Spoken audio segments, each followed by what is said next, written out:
Hello, everyone. Our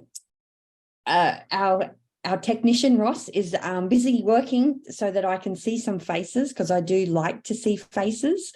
But welcome to this webinar on using picture books to teach STEM in preschool.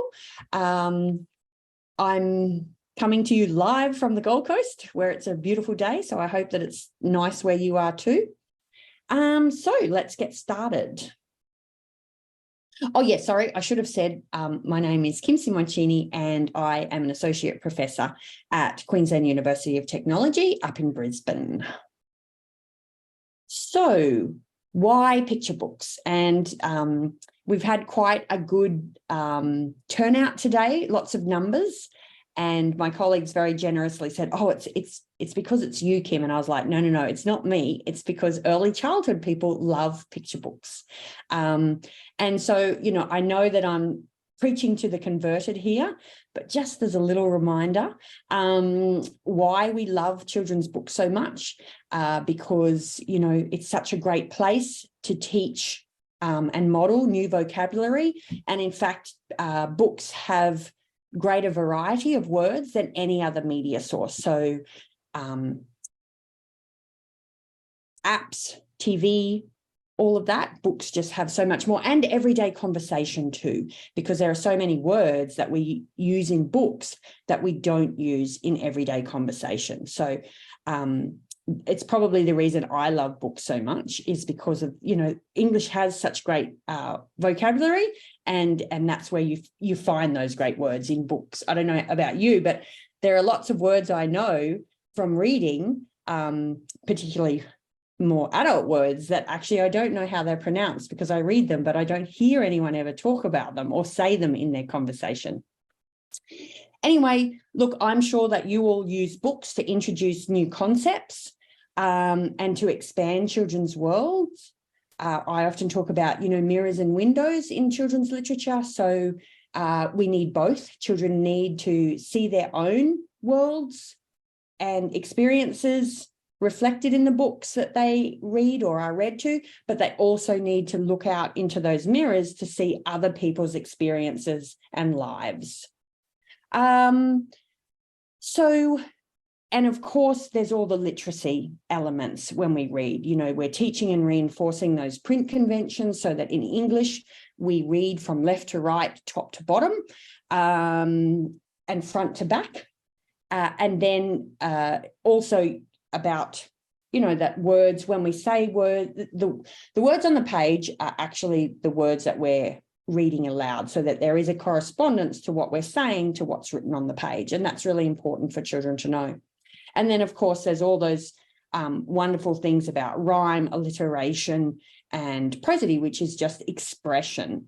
So I'm sure we've all got favourite books that really play on those rhymes and alliteration. Children really enjoy those books. Right, so what about STEM? Why are we doing STEM in the early years? It's a little bit, and I'm sure you've heard this because you're in early childhood, but, STEM is the obvious place to start. Early childhood is the obvious place to start STEM learning.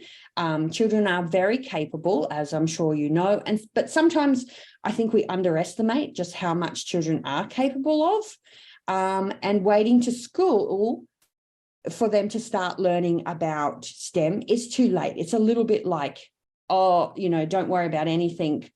When they get to school, we'll teach them to read and we'll teach them language. But we know that now, there's just so many things out there about talk to your children, sing to your children, play word games, look at letters, teach letters and sounds all before school, because we know how important it is to have that foundation. And it's the same with STEM. We also know, this is, I guess, a little bit not as great news, that we know that when children enter school, there is a big difference in maths and science knowledge. And those, it's actually across the board, those gaps in knowledge tend to widen in school. Unfortunately, we don't close the gap in school. So we really need to give children high quality STEM experiences in early childhood to try and close the gap before they get to school. Now, I'm sure you've heard this before as well, particularly if you came to some of the other webinars, that, you know, we do STEM every day, but often we don't make it explicit. We just, you know, we go along. There's lots of reasons. We're very busy, and we just haven't got into the routine of making STEM explicit when we do it, like we do for language and literacy. So we need to let children know when they're doing STEM so that they feel confident and capable. So when they're building, we talk about, oh, wow, you know, you're being like an engineer, you know, you're designing and you're building and you're constructing and you're working out if things, you know, can balance and, you know, do we need the foundation, the strong foundation, or is it going to wobble and fall over? And like I said about being busy, you know, even things with, you know, when we see things, often because we're so busy, we just tend to, okay, let's keep moving. Whereas, you know, we can be asking really good questions about what they're seeing, what's happening, that makes children curious and wonder about, you know, what's happening and why. So we also know, this is all from the research, that adults' beliefs about STEM affect children's beliefs about STEM. And unfortunately, in early childhood, there really is a feeling among many educators that, oh, I'm no good at maths, I'm hopeless at maths. And, you know, unconsciously, we're passing that on to children. Whereas actually we should be saying, no, we can all learn, we can all be, you know, capable and confident learners. You know, it might take us a little bit longer. We might need a little bit more practice than the next person, but we can all do it. And really importantly is that language matters. So we know from science in particular that if children aren't socialized in science language, they will never take that up as a career. And I'm not for one saying that we're the sort of sausage factory and trying to just churn out, you know, scientists here.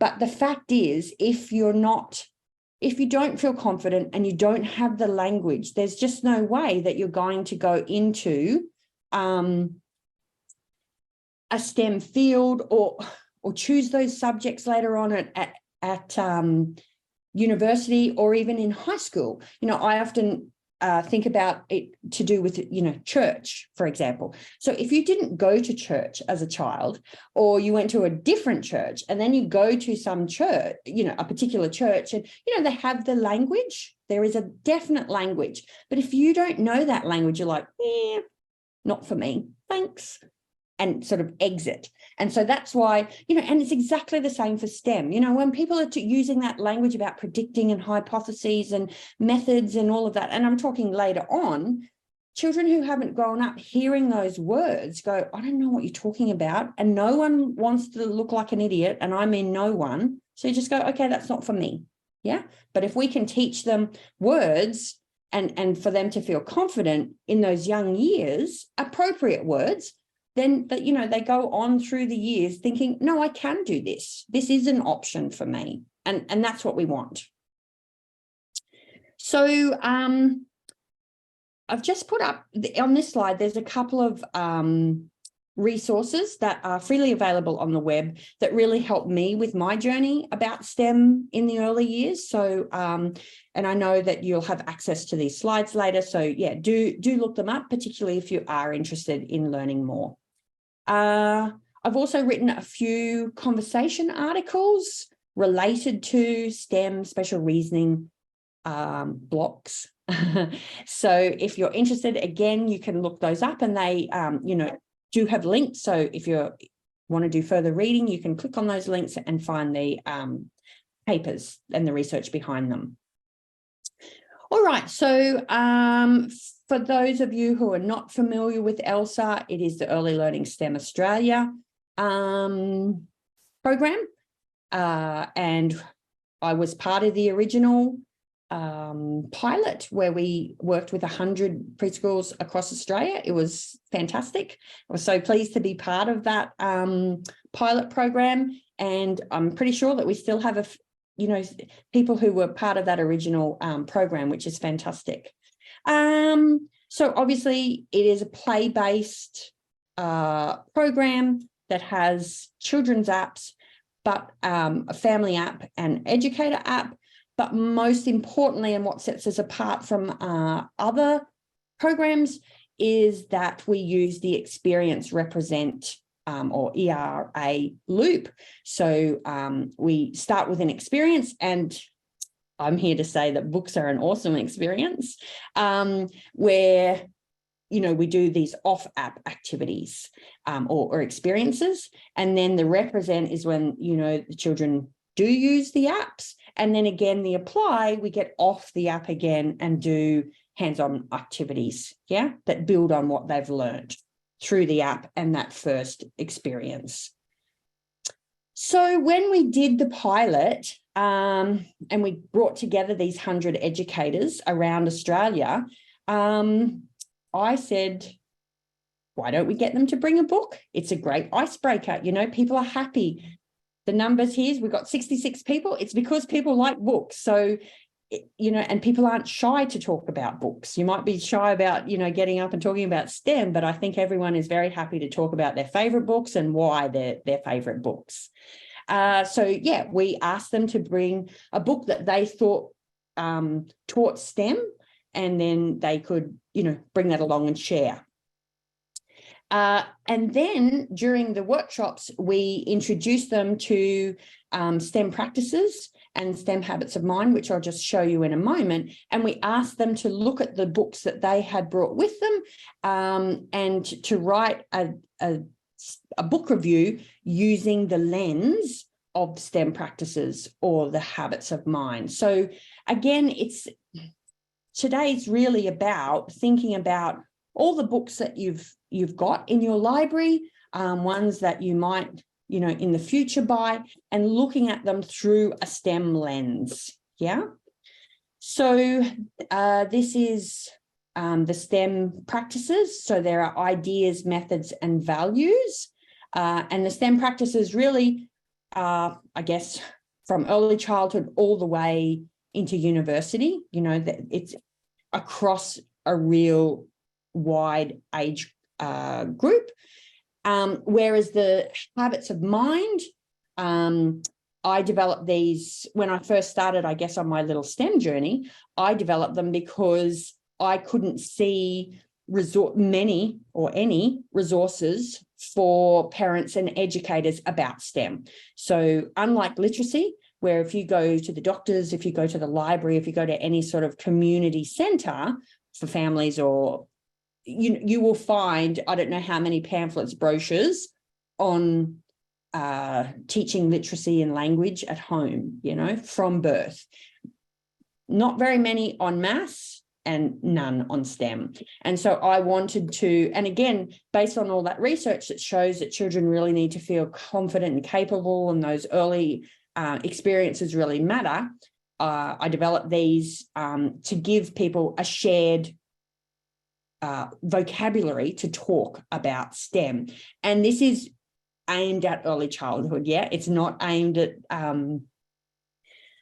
upper primary, high school, or university. And that's the beauty of STEM practices. They are aimed very much across the spectrum, whereas these are just for early childhood. And so looking at these habits of mind it can be a really helpful way to use, or as a lens to look at books and for planning. So I'm just going to show you a few of what the examples that people did in the workshop. So The Art of Cleanup, and if you haven't seen this book, you need to. I always say we're all on the spectrum, and if you like things in order, then this book will just, be awesome for you. And this person, so we got them to think about the book, just a little overview, suggested experiences that you could do, and then of course the habits of mind, so and STEM practices. And so they, this person said there was Pattern sniffing, definitely looking for those patterns. Persistence to keep going. Some of those things must have taken an awful long time to do. And creativity. I mean, when you see it, it's like, wow, like I would never have thought of this, but when you see it, it's like, oh yeah, of course, you could pull it all apart. So lots of block books. People brought lots of block books. And of course, there were, the children are being engineers when they build with blocks, and they're, designing and building, and again, showing persistence. Now, these are sort of not traditional, what you would think of as STEM books, A House for Wombats and the Mice Who Lived in a Shoe, but using that STEM lens through the STEM practices or habits of mind, you can see actually there's curiosity, there's teamwork, there's different things. So I'm hoping you can see now that, and maybe I didn't say that, we think of STEM at CERC, the STEM Education Research Centre that has the ELSA program, and just me as an academic, we think of STEM as definitely being underpinned by shared processes, which we put into the practices and the habits of mind, rather than those silo science, technology, engineering, mathematics. And I probably should have said that at the beginning. Yeah, we're looking for those underpinning dispositions, habits of mind. Press here, again, predicting for the STEM practices, the questioning, curiosity and imagining. Duck, rabbit. Yeah. So you're getting the idea. What do friends do best? So there's a range of books there, not all, what you would typically think of as a STEM book. If you've been used to thinking of STEM as the silo, the 4 disciplines, then you might not have connected that actually so many more books teach STEM, yeah, if you're looking at the practices or habits of mind than just thinking about maths or science. So we developed 4 books to accompany the 4 apps. Again, I was like, oh, well, I know what people like. They like books. So when we developed the apps, we were like, okay, let's do some books that, reinforce and can teach the concepts that are in the apps. So we've got Pattern Sniffers, Map Makers, The Treehouse, and Puddle Puzzle.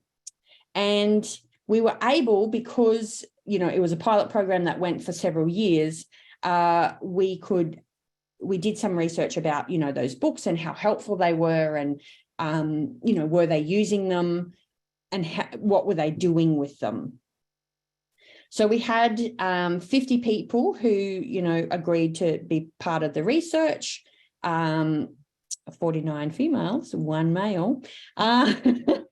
And, if you're interested in books, I think, you can think about in your own situation. We asked them, general questions as well, like how often people read to their book. And so 46 out of the 50 said that they read every day to the children, and the other 4 said was nearly every day. And again, 46 people out of the 50 said that they thought that reading books was extremely important to their teaching. Interestingly, the people who participated in the study, nearly 75%, had an equal mix of narrative and information books, which is great, because past research has sort of suggested that there is an over-reliance on narratives. So it's good to see that we are moving, to a mix of both.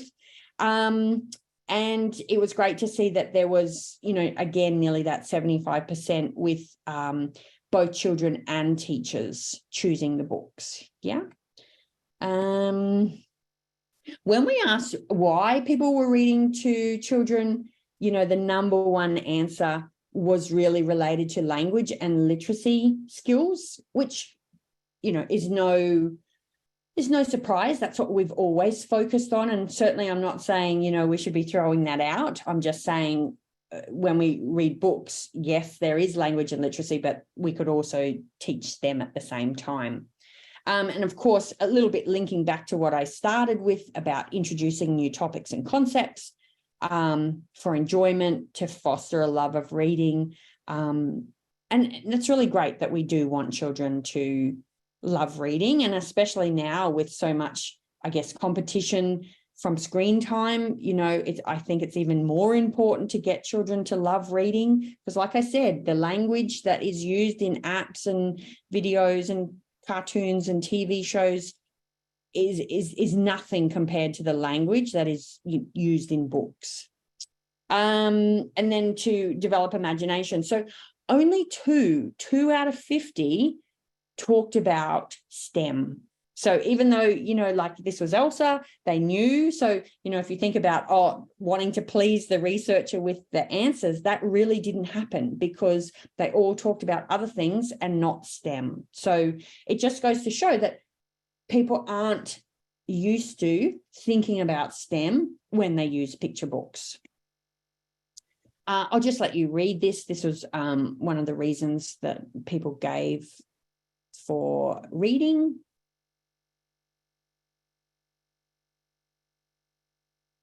And it is all of this. There's no doubt in my mind. I'm 100% behind this quote. It is all of that. But I think we can add, in part of that, you know, new topic is that we can really teach and reinforce STEM ideas. So then we asked, you know, are you using the ELSA books? And yes, and the vast majority thought they were useful. And still, I would say, you know, 75% or more were using, using the books and then having follow-up experiences for the children, which was really great. And then they were using those books for as provocations, sharing with parents and educators to share the messages, again, about whatever it was. So for map making or, I'll talk about the treehouse one. The children design a treehouse and they work together, and, you know, it's encoding and decoding of, you know, designing their cubby house, and then, you know, it gets built. So the builder, you know, has to decode the blueprints or the technical drawings from the architect. So that, you know, there's lots of ideas in there. And yeah, so again, sharing those ideas to parents and other educators, introducing the apps, the key concepts, just for, you know, general book reading, and then stimulus for those new activities and experiences. So, for example, these are sort of some of the ideas: designing tree houses and cubby houses, researching structures and buildings, you know, the role of council in getting approvals. You know, for the pattern sniffer book, you know, lots of people, you know, can then make their own pattern sniffer book, and where children find patterns out in the environment. Yeah, creating maps, because that map maker was obviously, you know, all about maps. Solving problems. The last one, the puddle puzzle, uses the scientific method. And then, you know, blocks and maps using blocks. So the other thing that we did, and this might interest everybody, is because everyone brought those books along, it was like, wow, let's, you know, could we put together a book list? And I also, Monash Libraries down in Victoria, as in Monash, the region or the council, not the university, has done a books that what do you call it? Work against, or, you know, teach children to counter stereotypes. You know, so there's like, for gender stereotypes, you know, so there's the Paper Bag Princess and Princess Smarty Pants and all those types of books. And I thought, oh, wow, that's a really cool idea. Let's make an early childhood STEM book list. And So again, the books focus on STEM habits of mind or the STEM practices. Now, it's not an exhaustive list. You can download it from ELSA program. You know, there's the links there for you. And so what it is, and I can't even remember, I think it's 30 books. It's been a while since I've looked. There's about 30 books in there. So that we thought really embodied the STEM practices or STEM habits of mind. So you can see. So it's just given sort of the publisher blurb, but, you know, and the publisher's information, so that if you're looking to build your STEM library, you know, here's a good place to start. Now, that was made a couple of years ago, so there have been, you know, obviously they're publishing books all the time. And so here are a few notable new ones that you might be interested in. How to Code a Sandcastle, which I think is awesome, made by Maxine. And Cece Loves Science and Izzy Gizmo. And have you noticed they're all girls? So, you know, we are moving beyond the all-white world of books, where we have, you know, predominantly white male characters. So it's great to see. Now, if you don't have money for lots of new books, not a problem. And COVID was our friend here, because if you Google whatever book it is you want, you can pretty much always find a read aloud version of it, usually from the States. And I think it's really great too, because then you can, and I did it for this reason too, is if you don't know whether you want to spend the money or, you know, what's it about, you can watch it and then decide, is it worth the investment? So yeah, read alouds, they're great. All right, so take-home messages, and look at that, right on schedule. So books are a great way to introduce and consolidate STEM learning. Yeah, we don't need to be finding a book that says STEM written on it. Use the STEM practices or the STEM habits of mind as a lens to view children's books. And yeah, build your STEM library through books and online read alouds. So I've just got my information and the ELSA team's information, and that's it. So thank you very much. Ross, I can't sort of see any, I know there's chats. That's okay, but yeah. I can't see them. No, that's all right. Thanks, Kim. Does anyone have any questions? I can pass them on, or you can raise your hand and I can unmute you, I believe. Or you can write it in the chat.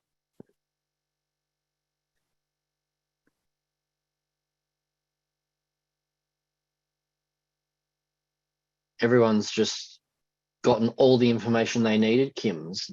Oh, well, yes. So a couple of questions about the slides and the presentation. So for each webinar, we record them. So a video recording of this and a copy of a PDF of the slides will be emailed to the email that you registered with, and that'll be early next week. So we record them and we upload the video and the slides to our website, and then send everyone.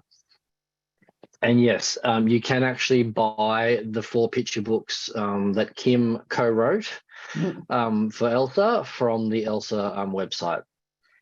What's an example of comments a reader may make while reading a story to connect with STEM? Oh, yeah, that's a great question. So, and I'm going to talk to the STEM habits of mind here.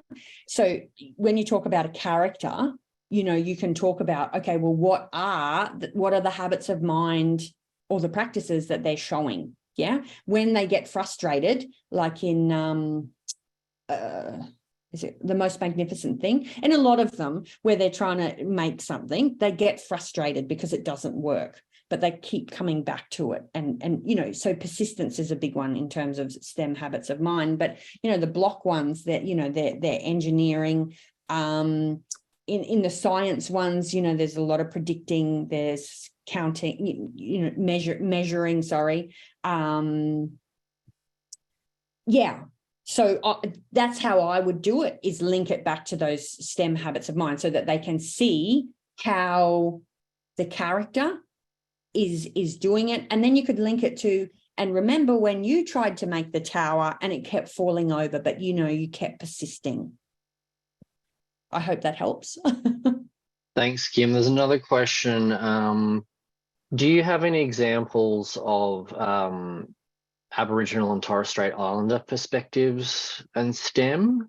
Do you have any suggestions there? No, as in, not that I'm aware of. I haven't come across the books yet. I'm not saying they're not out there, but I haven't seen them. And look, if you find them, please drop me an email and let me know so that, when I do these types of things, I can share them, but I haven't found any yet. No problem. Just see if there's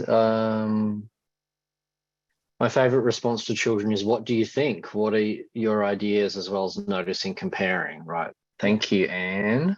Yes. And in fact, I think, to me, I've spoken to people, who teach science at university level, and they often talk about, gosh, if only, if children could come to school or just have the skills of observation, noticing what's happening, then that would be fantastic. And describing what's happening, then, we'd be so much further ahead than where we are today. So, observing and describing, I just think are super important.